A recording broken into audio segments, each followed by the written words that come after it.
Recording studio बलुआहा। अब फिर साल हम बोल बम जाय दिल खोल के, अब फिर साल हम बोल बम जाय दिल खोल के। भोलेनाथ जी के जलावा चढ़ाई बहाए हेलो बोल के, भोलेनाथ जी के जलावा चढ़ाई बहाए हेलो बोल के। अब फिर साल हम बोल बम जाय दिल खोल के, अब फिर साल हम बोल बम जाय दिल खोल के। भोलेनाथ जी के जलावा चढ़ाई बहाए हेलो बोल के, भोलेनाथ जी के जलावा चढ़ाई बहाए हेलो बोल के। अब फिर साल हम बोल बम जाय दिल खोल के, भोलेनाथ जी के जलावा चढ़ाई बहाए हेलो बोल के। डीजे मनीष रक्सौल। भोलेनाथ जी के जलावा चढ़ाई बहाए हेलो बोल के, बोल के।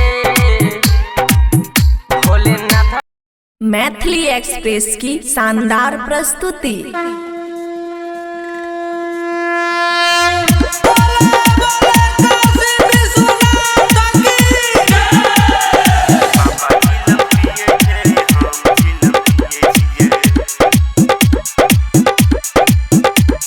खुशी रिकॉर्डिंग स्टूडियो बलुआहा।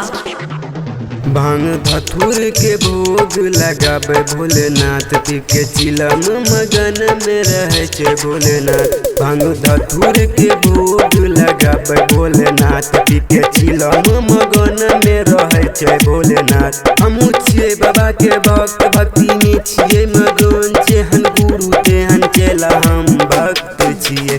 हमर बाबा चिलम पिए छे, हम चिलम पिए छिए। बाबा चिलम पिए छे, हम चिलम पिए छिए। बाबा चिलम पिए छे, हम चिलम पिए छिए। DJ good Madhubani, DJ good Madhubani, DJ good Madhubani, DJ good Madhubani. बाबा चिलम पिए छे, हम चिलम पिए छिए। प्रेम से बोली डमरू वाले बाबा की। एक चिलम में दुनिया घूमे लागे गोल गोल, जब चढ़े छे बाबा के चिलम के असर। एक चिलम में दुनिया घूमे लागे गोल गोल, जब चढ़े छे बाबा के चिलम के असर। जे पिए छे से जाने छे एकर स्वाद केहन छे। बाबा गजेरी छिए, हमहू गजेरी छिए। हमर बाबा चिलम पिए छे, हम चिलम पिए छिए। बाबा चिलम पिए छे, हम चिलम पिए छिए।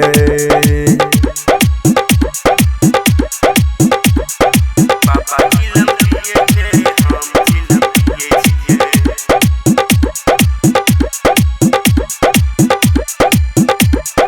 खुशी रिकॉर्डिंग स्टूडियो बलुआहा। पीपल के पत्ता के गोल गोल घुमा के चिलम बना के, ओमे गाजा भर भर के।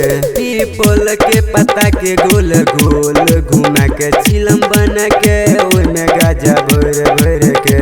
लके भोलेनाथ के नाम सोटा मार गरागर, जेहन गुरु तेहन चेला सुबह जीतू हम छिए। हमर बाबा चिलम पिए छे, हम चिलम पिए छिए। बाबा चिलम पिए छे, हम चिलम पिए छिए। खुशी रिकॉर्डिंग स्टूडियो बलुआहा।